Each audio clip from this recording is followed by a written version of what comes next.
이 모든 질병의 원인은 프리 레디칼, 활성산소 때문에 발생을 하는 것이다. 결론은 똑같아요. 이 양방에서는 3만 6천 종류의 질병이 우리를 괴롭히고 있는데 그 질병의 최종적인 원인은 활성산소와 같은 독소 때문에 발생하는 것이다. 그래서 증상을 쫓아다니면 참 이 전쟁 이기기 어려울 것처럼 보이지만 원인을 뿌리 뽑아버린다.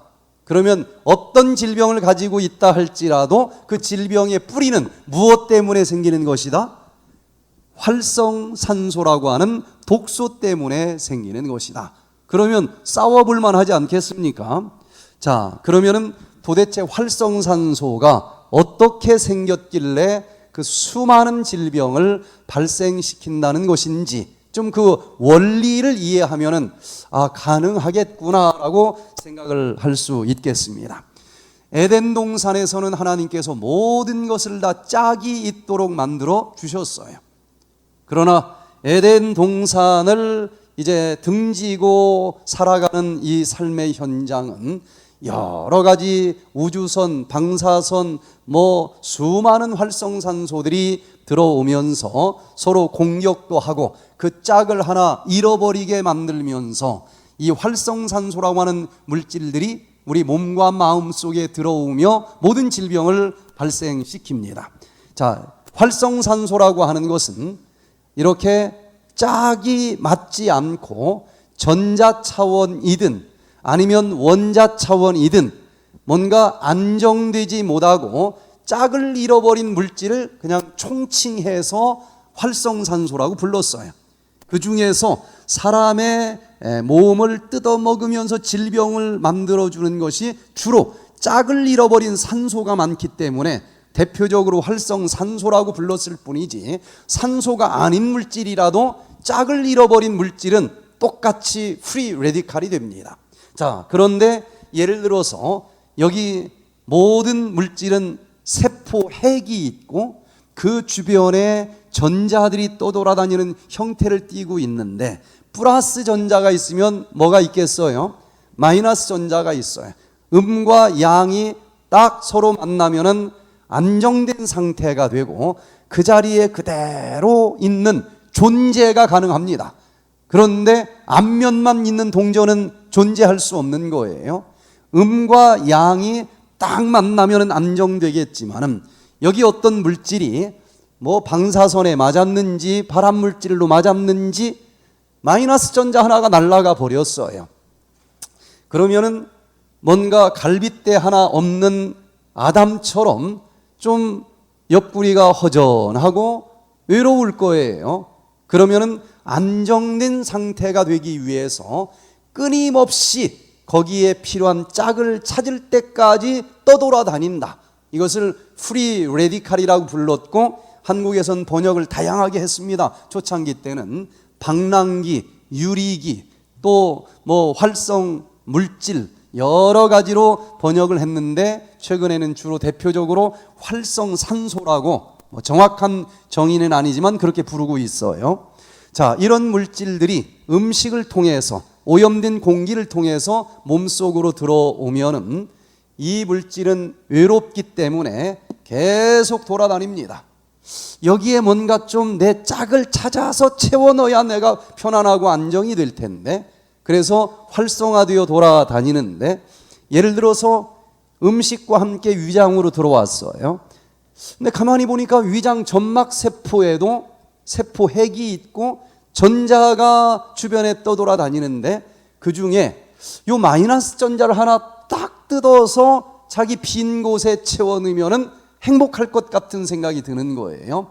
이 활성산소는 가차 없이 그 옆에 있는 세포로부터 마이너스 전자를 뜯어냅니다. 그래서 자기 빈자리에 채워 넣으면은 드디어 편안하고 안정된 상태가 되는 거예요. 그런데 문제는 요 위 점막세포는 전자가 하나 찢어졌기 때문에 염증이 생깁니다. 그걸로 끝나는 게 아니에요. 요 물질 역시 이제 외로운 물질이 됐어요. 그 옆에 세포에서 또 하나 전자를 뜯어옵니다. 그러면 어떤 일이 생길까요? 제가 논산훈련소에서 기초훈련을 받는데, 군사훈련을 받는데 여름이었습니다. 비옷, 판초가 하나씩 똑같은 것이 다 배급이 됐는데, 어느 날 그 중에 한 훈련병이 판초를 잃어버렸어요. 저녁마다 이 장비 검사를 하는데 만약에 그 잃어버린 게 딱 밝혀지면 어떻게 될까요? 뒤지게 맞습니다. 얘가 맞기 싫으니까 어떻게 했을까요? 옆에 거 딱 갖다 놨어. 그 순간 안 들키면 똑같기 때문에 방법이 없어요. 눈 깜짝할 사이에 없어졌어. 얘는 또 어떻게 했을까요? 그 옆에 것도 갖다 놨어. 그날 도둑 안 맞은 사람이 하나도 없어요. 똑같은 일이 여기서 벌어집니다. 이제 그 옆에 걸 뜯어왔더니 그 옆에 것이 활성산소가 되고, 그 활성산소는 또 옆에 것 또 뜯어오고, 그 옆에 걸 또 뜯어오고, 이렇게 연쇄적인 파괴 활동이 진행이 되면서, 이런 파괴 활동이 어디서 진행됐느냐에 따라서 질병의 이름만 달라져요. 눈에서 진행됐으면 암질환이 생겼다라고 얘기를 하고, 폐에서 이런 일이 생기면 폐질환이 생겼다 부릅니다. 이런 식으로 어떤 종류의 질병이라 할지라도 최종적인 원인은 무엇 때문에 생긴다라고 현대의학이 결론을 내렸어요. 활성산소 때문에 모든 질병이 발생하는 것이다 라고 결론을 내렸습니다. 자, 이제 두 번째 최첨단 의학 뉴스로 넘어가 봅니다.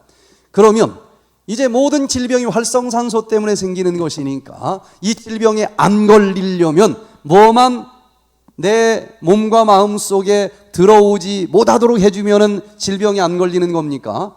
활성산소.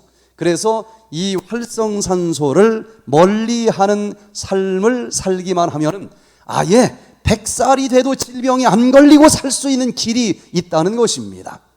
그런데 이 활성산소는 크게 세 가지 루트를 통해서 들어온다는 거예요.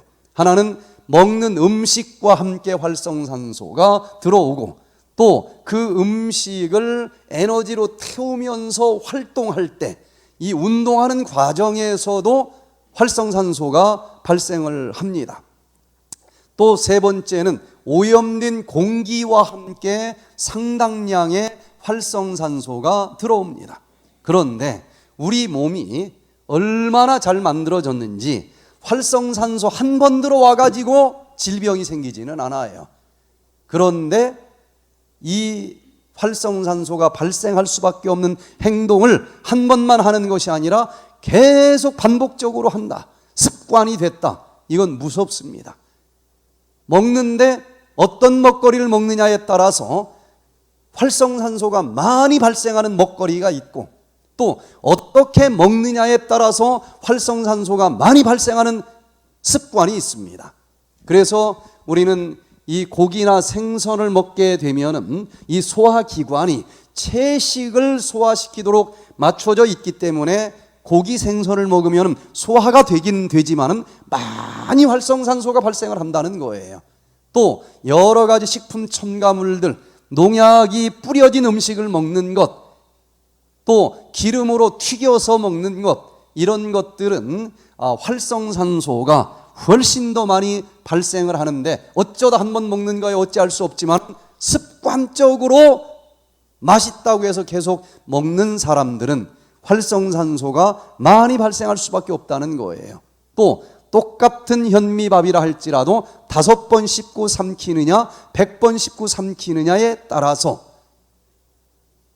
100번을 씹었으면 여기서 이미 죽이 돼서 위장으로 내려보냈지만, 밥풀떼기 반토막이 위장으로 내려가면은 이것을 죽이 될 때까지 위산이 나와야 되는데, 더 많이 위산이 나와야 되고, 그것을 죽이 되도록 소화시켜주는 과정에서 더 많은 활성산소가 나올 뿐만 아니라, 또 완전히 소화되지 않은 영양 덩어리가 장으로 내려갔을 때 이것은 흡수가 될 수가 없고, 부패균이 먹으면서 그 과정에서 더 많은 활성산소를 발생시킬 수밖에 없다는 거예요.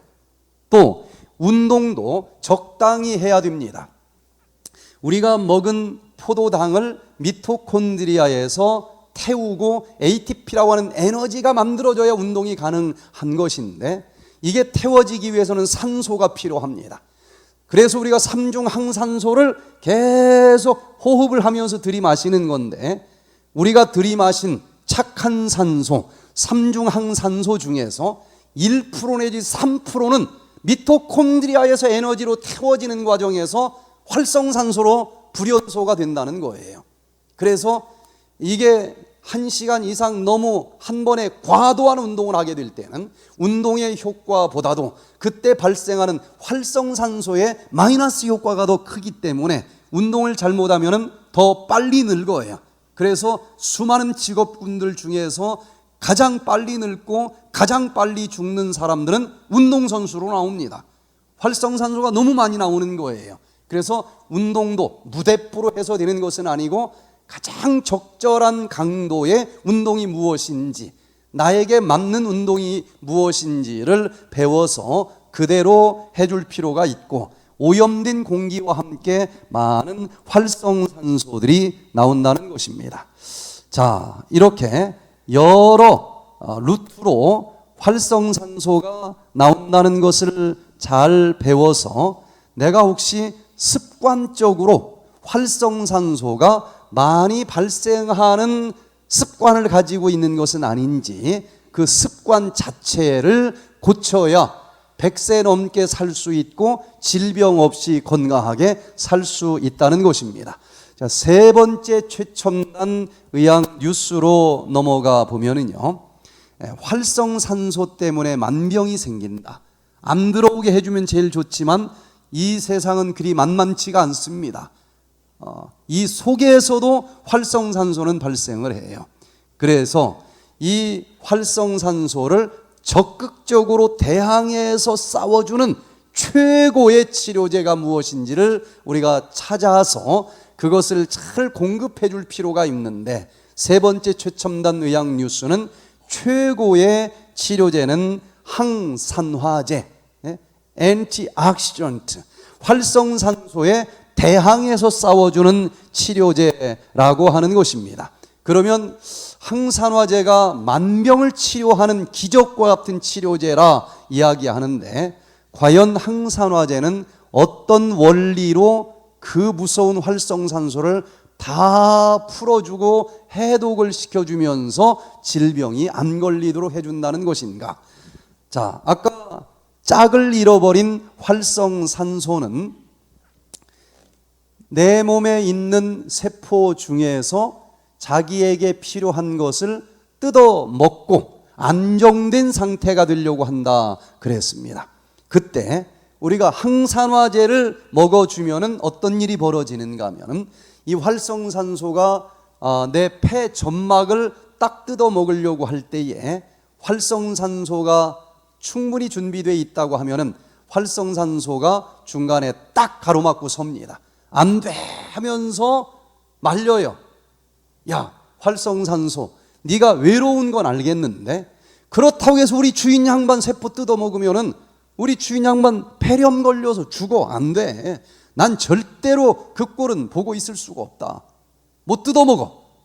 그런데 내가 말린다고 해서 네가 가만히 있을 놈이 아닌 걸 내가 알기 때문에 차라리 이렇게 하자. 아무리 네가 외로워도 내 주인 양반 거 뜯어먹는 건 내가 볼 수가 없고, 차라리 네가 필요한 건 내가 줄 테니까 내 걸 대신 뜯어먹어라. 그래서 항산화제의 특성은 활성산소가 내 몸을 뜯어먹기 전에 자기가 먼저 뜯겨져 주는 성질을 가진 친구들, 얘들이 항산화제입니다. 그래서 활성산소가 내 몸을 뜯어먹으려고 할 때 얼른 이 항산화제가 대신 뜯겨져 주는 거예요.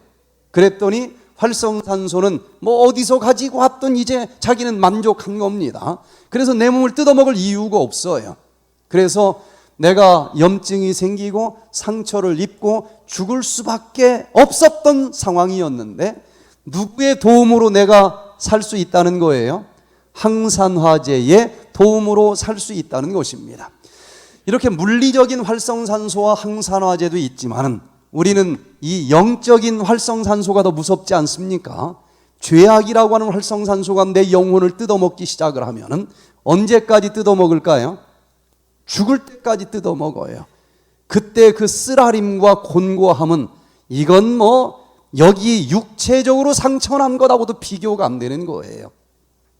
그래서 죄악이라고 하는 활성산소가 영적으로 내 영혼을 지금 뜯어먹고 있을 때 결국은 죽을 수밖에 없는 운명에 빠졌지만 내가 죽지 않고 다시 살 수 있는 비결은 영적으로 나를 대신해서 찢겨져 주시고 피 흘려 주시고 상처 나 주실 영적인 항산화제를 내가 영접하기만 하면은 내가 죽지 않고 영원히 살 수 있다는 것입니다. 그 영적인 항산화제가 누구인지 이사야 53장 5절에 자세히 가르쳐주고 있지 않습니까? 이 죄라고 하는 활성산소가 나를 지금 뜯어먹고 밤마다 잠 못 이루면서 곤고하게 살아가던 내 인생 속에 드디어 영적인 항산화제가 들어오시면 우리가 평화를 누릴 수 있고 영원히 살 수 있다는 것입니다. 그가 찔림은 우리의 허물을 인함이요 그가 상함은 우리의 죄악을 인함이라. 그가 징계를 받음으로 우리가 평화를 누리고 그가 채찍에 맞음으로 우리가 나음을 입었도다. 정확히 영적인 항산화제가 우리를 어떻게 치료해 주시고 우리를 어떻게 구원해 주시는지 풀어서 써준 말씀 아니겠습니까? 오늘 이 곤고한 영혼 속에 나를 위해서 대신 찢겨져 주시고 피 흘려 주시고 돌아가 주시겠다 약속하신 그 예수 그리스도 십자가의 은혜를 여러분의 마음속에 영적인 항산화제로 영접해 보시기를 바랍니다. 그때 주홍처럼 붉은 죄악이랄지라도 흰 눈처럼 하얗게 씻어지고 드디어 모든 상처 다 치료된 해방감, 감사함이 넘쳐날 수 있을 것입니다. 네 번째 최첨단 의학 뉴스로 넘어가 봅니다. 이 모든 활성산소라고 하는 만병의 근원, 요 활성산소를 싹 청소해 주는 것이 항산화제라고 하는 것을 알았으니까 이제 내가 질병에 아예 걸리지 않고 100세 넘게 살려면 내 몸에서 무슨 수치가 좀 높아지도록 살아가면 된다는 것입니까? 항산화 수치가 높아지도록 살아가면 된다는 것 아니겠어요? 그런데 이 활성산소가 하나가 아닙니다. 자세히 보면은 여러 종류의 활성산소가 있고요. 그리고 비교적 활성산소와 항산화제라고 하는 이 항목은 이 학계에 등장한 역사가 그렇게 오래되지 않았습니다. 그래서 너무너무 기가 막힌 발견이었기 때문에 생물학과에서만 이걸 연구하라고 놔두지를 않습니다. 생물학을 전공하는 사람들은 자기 분야에서 활성산소는 뭐다, 이걸 막아주는 항산화제는 뭐다, 또 거기서만 하는 게 아니라 물리학적으로도 연구하면서 요게 활성산소다, 항산화제는 이거다. 영양학과가 또 가만히 있습니까? 의학이 가만히 있겠어요? 그래서 비교적 엄청난 이 건강에 관련된 물질이기 때문에 거의 모든 학문 분야에서 동시에 연구를 합니다. 그래서 똑같은 말은 활성산소인데 전공이 다른 쪽에서 발견한 것은 이쪽 분야 사람들은 이해를 못할 정도로 다양한 활성산소들이 발견이 돼요. 제가 전공한 이 보건학이라고 하는 학문은 말만 보건학이지 거의 모든 학문이 다 들어 있습니다. 환경보건학 그러면은 이산화탄소가 어쩌고 아황산가스가 어쩌고 이건 완전 화학입니다. 또 간호보건학은 이건 완전 간호학이에요. 영양역학 그럼 이건 완전 영양학입니다. 그래서 한 달에 한 번씩 다 모든 보건학과 학생들이 모여서 논문 발표를 하는데 환경보건학과에서 발표하는 것은 다른 과 사람들은 무슨 말인지 같은 보건학인데 이해가 안 돼요. 전혀 다른 학문입니다. 마찬가지로 이 활성산소와 항산화제에 대해서도 너무 다양한 이 전문가들이 찾아냈기 때문에 서로 잘 몰라요. 항산화제 얘기하는데도 자기가 연구한 그 분야만 알지 잘 다른 건 몰라요. 그래서 저는 만병의 근원이 활성산소 때문이며 이것을 막아주는 항산화제만 맞춤식으로 잘 준비하면은 모든 질병을 예방할 수 있겠다. 그래서 활성산소마다 공격하는 부위가 틀리니까 그것마다 맞춤식 항산화제 방패를 잘 찾아서 어느 한 곳도 빈 곳이 없도록 준비하는 삶을 살기만 하면은 100세 넘도록 질병 없이 살 수도 있겠다. 그래서 제가 한의학 박사 논문을 쓸 때 이걸 좀 정리를 해봐야 되겠다. 제가 이 활성산소 항산화제 주제에 대해서는 이 영양역학, 이 양방 쪽에서도 그쪽을 연구했고 한방 쪽에서는 한방 식이요법학으로 또 박사 논문을 썼어요. 또 천연치료학도 이 방향은 틀리지만 같은 주제라서 이거를 좀 아직 정리된 게 없어서 제가 한번 좀 한 페이지로 모아서 정리할 필요가 있겠다. 그래서 이제 정리를 해보니까요. 공기 중에 떠다니는 이 좋은 산소는 조금 구체적으로 얘기하면 싱글렛 악시전트입니다. 일중항산소예요. 이제 삼중항산소입니다. 삼중항산소는 우리 세포 속에 있는 미토콘드리아에 들어가서 이 포도당을 ATP 에너지로 만들어주는 그 좋은 산소입니다. 그런데 아까 말씀드린 것처럼 그 삼중항산소가 미토콘드리아에서 포도당을 ATP 에너지로 태워주는 과정에서 1% 내지 3%는 일중항산소라고 하는 활성산소로 불연소가 된다는 거예요. 그래서 이 그 얘기가 아니고요. 이 공기 중에 삼중항산소가 떠 있고 처음부터 자외선에 한 방 맞아서 일중항산소가 떠돌아다닙니다. 그래서 이 자외선에 한 방 맞은 삼중항산소가 일중항산소라고 하는 활성산소로 바뀌는데 얘는 어디를 뜯어먹는가 하고 보니까 일단 여기 떠다니는 것이 껍데기를 주로 뜯어먹어요. 피부나 점막세포. 그래서 자외선이 센 곳에 가면은 자외선으로 한 방 맞은 일중항산소가 그 외로움을 달래려고 여기 피부세포에서 뜯어먹고 안정된 산소가 돼요. 그러면 여기서는 검은깨, 죽은 버섯, 또 주름, 심한 피부암, 또 눈의 수정체를 뜯어먹으면 하얗게 녹슬어서 백내장, 조금 더 들어가서 코나 폐, 점막을 뜯어먹으면 비염이나 폐렴이나 여러 가지 질병을 불러일으킨다는 것입니다. 주로 이 세포의 껍질, 점막세포를 공격을 하는데 그러면 더 들어오기 전에 여기에서 딱 막아주는 항산화제가 있으면 좋지 않겠습니까? 그러면 누가 이걸 막아주는가 하고 양방에서 찾아보니까 베타캐로틴이라고 하는 항산화제가 이 점막세포 부위에서 항산화제 역할을 해주고 활성산소의 공격을 막아준다는 사실을 알게 됐습니다.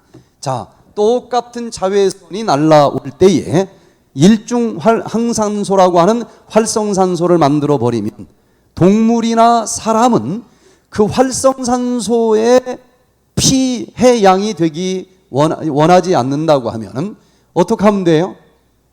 그늘 있는 곳으로 도망가면 됩니다. 그런데 이 식물의 경우는 입장이 좀 달라요. 자외선이 만든 일중항산소가 딱 날라오면은 도망갈 발을 만들어주지 않았단 말이에요. 그래서 만약에 죽은 깨 검은 버섯이 생겨서 조금 추하게 됐다.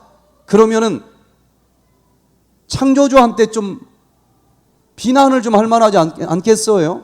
불공평하다고. 그래서 하나님께서 이 식물은 동물과는 다른 능력을 하나 더 주었습니다. 동물은 이 활성산소가 공격을 하면 그늘로 도망가면 살 수 있지만 식물, 너희들은 내가 발을 안 만들어 줬으니까 네 속에서 그 활성산소를 막는 능력을 하나 더 줄게. 그래서 사람은 이 자외선으로 인한 일중 항산소를 계속 공격받으면 검은 버섯이 생기지만 사과나 당근은 그 햇볕을 많이 받으면 받을수록 더 볼고족족하게 예쁜 피부를 만들어내지 않습니까? 그 얘기는 똑같은 일중 항산소가 공격을 하는데도 망가지지 않고 더 예뻐졌다는 얘기는 그 속에서 이 일중 항산소를 막아내는 항산화제를 만들어 줬다는 것을 의미할 거예요. 그래서 그 항산화제는 껍질 부분에 많이 분포되어 있어서 녹즙을 짤 때는 껍질까지 짜는 것이 더 좋습니다. 자, 여기 점막세포에서 막아줬으면 얼마나 다 좋았겠습니까? 그런데 그 중에 일부는 점막세포를 꿰뚫고 우리 몸속 깊숙이 들어와 버려요. 그러면은 이 몸속으로 점막을 딱 뚫고 들어와서 보니까 우리 몸에 60쪽에 내지 100쪽의 세포들이 있는데 그 세포와 세포 사이는 물이 흐르고 있습니다. 간질액이라고 하는 물이 흐르고 있는데 다행히 아직 점막을 꿰뚫고 들어오기는 했는데 이 세포를 뜯어먹을까 저 세포를 뜯어먹을까 아직 결정을 못했어. 여기 사이간자 간질액을 아직 헤엄치고 다니면서 어떤 세포를 뜯어먹을지 지금 고르고 있는 요 단계에서라도 잡아먹는 게 현명할 것 아니겠어요? 그러면 이 세포 중간 간질액까지 들어온 요 활성산소를 잡아먹으려면 어떻게 해야 될까? 항산화제 중에서도 물 속에 자유자재로 수영을 하고 다닐 수 있는 항산화제가 좀 필요하지 않겠습니까? 그래서 여기에서 이 활성산소를 잡아먹는 항산화제는 물에 잘 녹을 수 있는 수용성 항산화제, 바로 비타민 C가 이 일을 할 수가 있습니다. 그래서 베타캐로틴은 주로 채소 속에 많이 들어있는데 채소만 녹즙으로 짜먹으면 안 돼요. 그건 껍질, 피부가 아름다워지기는 하지만 세포 중간에 있는 간질액을 청소해 주기에는 역부족이기 때문에 비타민 C가 많이 들어있는 과일도 즙으로 짜먹을 필요가 있다고 하는 거예요. 자, 여기 간질액에서 이 모든 활성산소를 일망타진시켰으면 얼마나 좋았겠습니까? 근데 그 중에 일부는 또 살아남아서 세포 하나를 골라가지고 머리를 들이받고 있어요. 아직 세포 핵까지 들어가지 못했지만 이 세포의 막을 벌써 공격하고 있는 단계. 그러면 세포 핵까지 들어가기 전에 거기서라도 잡아먹어야 되지 않겠어요? 그런데 세포의 이 막은 인지질이라고 하는 지방으로 만들어져 있습니다. 그러면 물과 기름은 따로 놀기 때문에 수용성 비타민은 기름층 속까지 녹아 들어갈 수가 없어요. 그러면 이 세포의 그 막까지 기름층까지 파고 들어가서 얘를 잡아먹으려면 기름에 잘 녹아 들어갈 수 있는 항산화제가 또 있어야 되지 않겠습니까? 이것은 우리가 잘 아는 대표적인 지용성 비타민, 지용성 비타민이 필요해. 비타민 E. 그런데 비타민 E는 어디에 많이 들어있어요? 견과류. 그래서 견과류도 주스로 짜서 먹을 필요가 있는 겁니다. 그래서 많은 사람들이 자기가 알고 있는, 자기가 전공하고 있는 그냥 녹즙 하나만 짜먹는데 안 되는 거예요. 구멍이 뚫어지는 것입니다. 그래서 통합적으로 이 방패를 준비할 때는 얼마든지 모든 질병을 예방할 수 있고 치료할 수도 있다는 거예요. 자, 여기까지는 그래도 해볼 만한 전투입니다. 피아가 적군과 아군이 확연히 구별이 돼서 싸워볼 만해. 이 연습만 하면 얼마든지 이길 수 있습니다. 그런데 지금부터 전쟁은 참으로 어려워요. 자, 이제 세포 속에서 일어나는 전쟁인데 여기에는 유전자가 있기 때문에 아주 심각한 문제들이 생깁니다. 그런데 여기에서는 누가 공격을 하는가 하면 이 슈퍼옥사이드 레디칼이라고 하는 활성산소가 공격을 해요. 아까 얘기한 것처럼 삼중 항산소를 탁 들이마시면 세포의 미토콘드리아에 들어가서 ATP 에너지를 만들어주는 착한 산소, 나를 도와주는 동업자 산소였어요. 분명히 처음에 미국에 와서 저쪽 공항에서부터 나를 다 에스코트도 해주고 막 이빨 깎는 것도 가르쳐주고, 그분 덕분에 내가 잘 자리를 잡았어. 나를 도와주는 최고의 친구였어. 아니, 살다 보니 어느 날 내 딱 뒤통수를 치는 사람이 돼버렸어. 마음이 이건 보통 아픈 게 아니에요. 처음에 분명히 나를 도와주는 착한 산소였는데 하다 보니 그 중에 일부가 슈퍼옥사이드 레디칼이라고 하는 활성산소로 바뀌어서 내 등을 치는데, 나를 가장 잘 알기 때문에 내 약점을 누구보다도 깊이 아프게 찌르는, 이건 정말 무서운 전쟁입니다. 아군 적군이 잘 구별이 안 돼요. 그래서 이 세포 속에서 슈퍼옥사이드 레디칼이 유전자를 뜯어먹으면 암을 비롯해서 여러 가지 질병이 생기는 것입니다. 그러면 이것을 맞춤식으로 막아주는 항산화제는 누구여야 될까? 이거는 뭘 먹어서 대항할 수 있는 수준이 아닙니다. 모든 세포마다 미토콘드리아가 세포 하나에 200개씩 이상 들어있는데, 그 미토콘드리아마다 발생하는 이 활성산소를 뭐 먹어서 어떻게 이걸 다 대항할 수 있겠어요? 그런데 우리를 만드신 하나님을 저는 참 좋아합니다.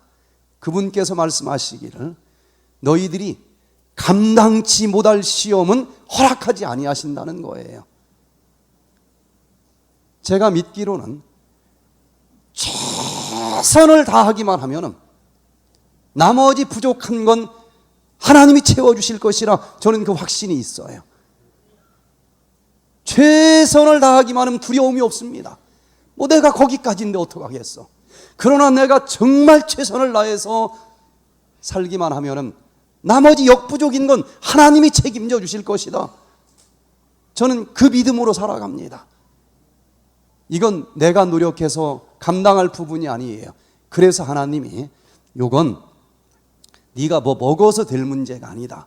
그냥 네 세포 속에서 요걸 막아주는 항산화제를 내가 만들어 줄게.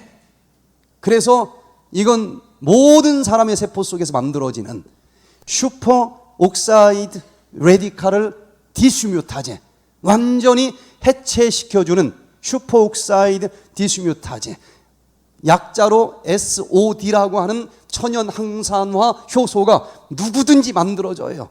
그래서 이 초과산화 이온을 싹 해결을 해줍니다. 그런데 이 활성산소도 만만치가 않아요. 일망타진되는 줄 알았더니 그 중에 일부가 살아남는데, 싸워도 이 게임이 안 되니까 이 슈퍼옥사이드 레디칼이 공범자 하나를 끌어들여서 일부가 살아남습니다.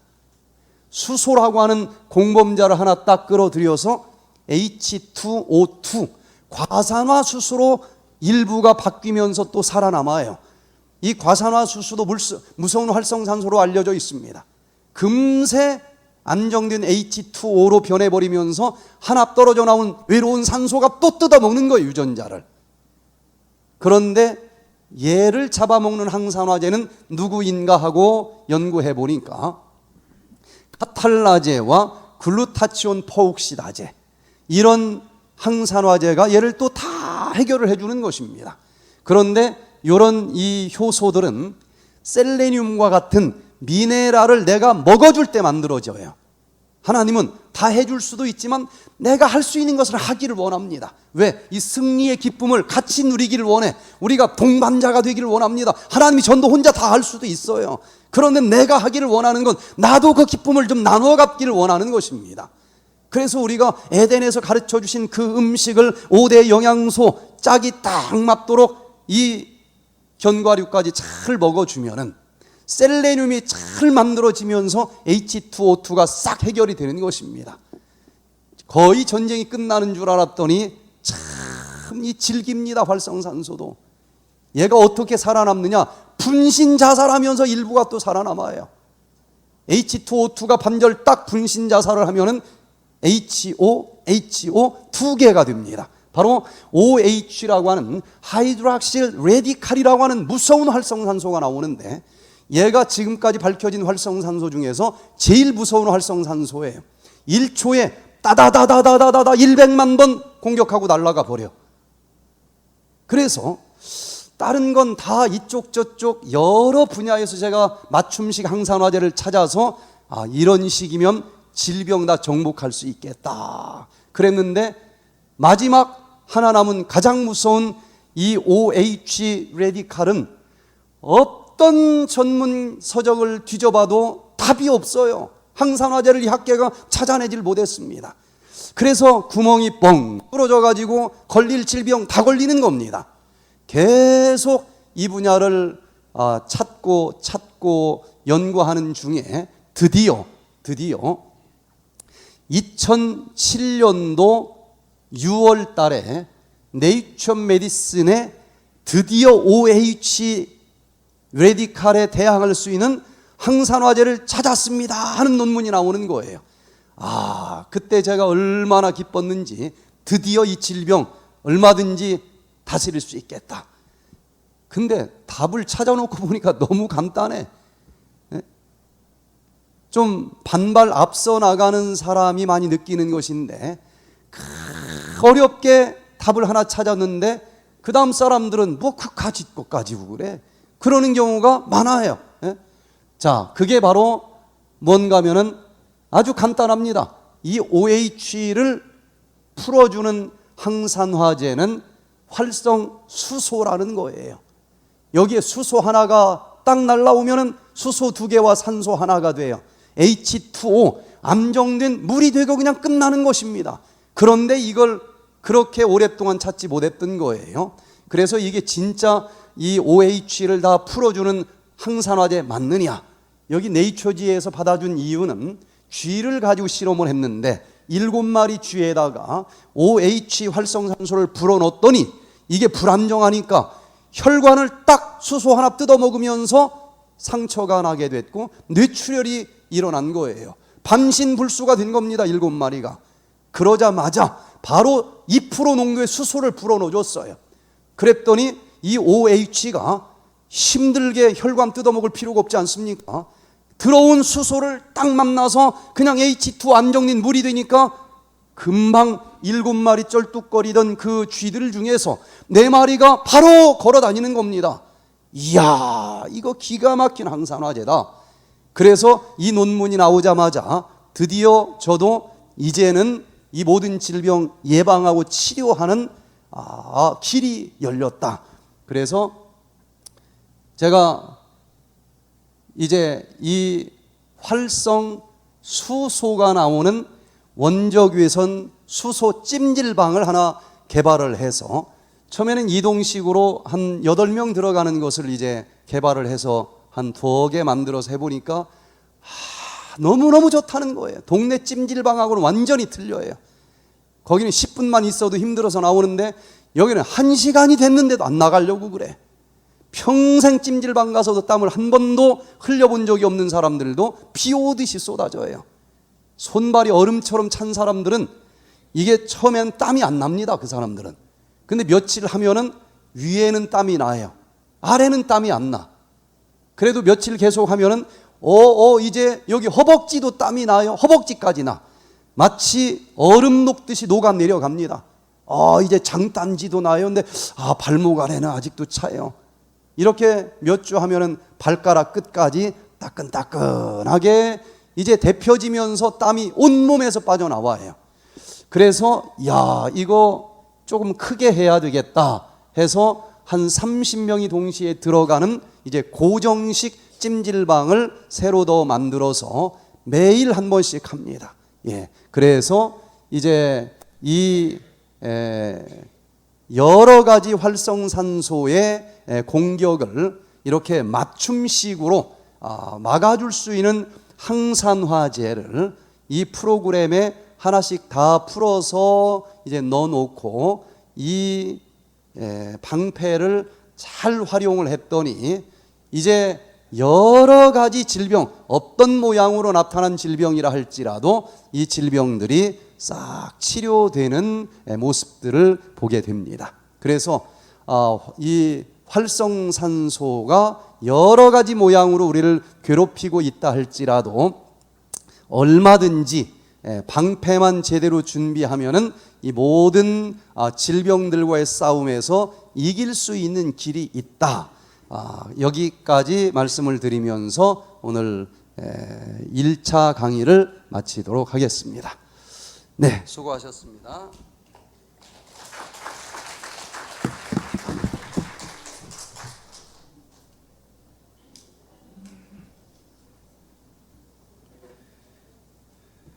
네, 우리 잠시 용변 보실 분들 용변 보시고요. 또 바깥에